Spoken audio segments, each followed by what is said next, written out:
All right, shoot it. Your form is off. No, I didn't cut that. Like in my city, we were already popular just because of her. Me and my brother, my older brother, we were younger, but everybody already knew we were going to be basketball players just because of her. It started in high school, my senior year. We got a call before a game, and then the doctor was basically telling my mom that I shouldn't play this game because if I get hit or something too hard, I could bleed to death. When I first got to college, I was having like 8-hour nosebleeds. It was coming out of my nose like blood clots. I'll get like bruises in my mouth, or like my whole arm would just have a bruise. I wasn't the same person, you could tell. Everybody thought I was being lazy at first, but nobody actually knew what was going on, including myself. We had practice one time, and then one of my teammates came to go do a bathroom break or whatever, and they found me on the floor, and I was passed out. That was because I had low iron. So like, it was all this stuff just leading up to what I really had. I called my mom and my aunt, and I had rashes on my face, and I was confused. And she was telling me like, maybe you need to like switch up what you're washing your clothes with, what you're washing your sheets with, what towels are you using, stuff like that. So I tried that for a couple of days, but it didn't go away. After my second doctor visit with Dr. Bhakta, I went at home and I was like Googling stuff. And then I was like Googling like the rashes and stuff like that. He got my blood test and he was like, we need to talk. And he was like, you have lupus. But before he said I had lupus, I was telling him, I think I got lupus.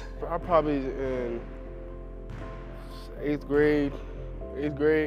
I was like right there where I kind of knew what it was, but I was at the same age to where like you really don't know what's going on. So it was just like, I didn't want to look it up on the internet. I didn't want to, I let my faith be in God and just trusted that she was going to be all right. Once he said it was like no cure,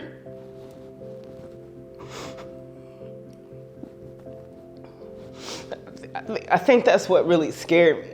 And I would fall or stumble into a wall, hit an arm or a leg or toe. And the test that they kept testing me for was lupus, because the same doctor knew that my daughter had it. So she came, she took the test, and she was like, your ANA is positive. And I was like, no, it's the blood pressure medication, because I've already read up on it. And she was like, okay, we'll retest you. She ran about 8 different panels because I kept telling her no. I was texting her at 3 o'clock in the morning on the MyChart app, like, I'm too old to find out now, is what I'm saying. I think Quante's platform is what made me kind of see, this is your reality as well. It was kind of heartbreaking. All this time I'm doing all this research for my child, because I'm a fixer with all of them, and come to find out, I need some, the help to be fixed as well. It was like the whole community knew what was going on. They wanted to help. They was always there for us. Anything we needed in the city, from her friends, from posting about her, spreading the awareness, it was all there laid out, and I was really blessed for that. Meeting families who have had that similar experience, where they're coming out to the Lupus Loop after maybe 5 or 6 years of struggling with the disease, and they see 2,000 people out there who are walking in honor of, in memory of, or in support of family members and loved ones that have lupus, and they realize that there's this really special community out there of people who are all there to support each other and to help each other. And so from my perspective, what the Berries are doing now, it's never too late to come out and be a part of this community, and it's been really beneficial to a lot of people. To spread awareness for her, not only for her, but for millions of other people that's dealing with the same thing. I think she's in a place in her mind where she's not looking at it as a sickness, and she's not letting it define her. I think it's really great to have someone, especially so young, who can be connected to the community at a young age, and who has the platform that he has as a successful student athlete. And the fact that the TUFF Fund was able to make that connection, right, was able to connect him to the Lupus Foundation, I think it's going to benefit him in his development as a human being, but it's also incredible for the Lupus Foundation to be able to make that connection as well. I'm going on 6 years. I've been through the chemo sessions and all of that.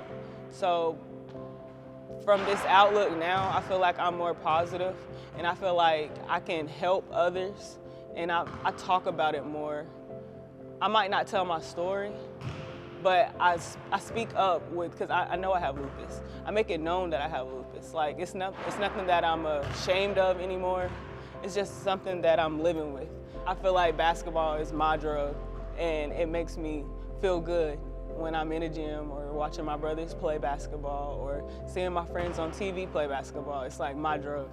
So I can live through them, and like to see them hooping and going to the games and just supporting them, it really it uplifts me and it helps me. But just basketball wise, ever since it's tatted on me, it's a reminder every time, every game, every sprint, every time it get hard, she can't do it, so I gotta do it for her.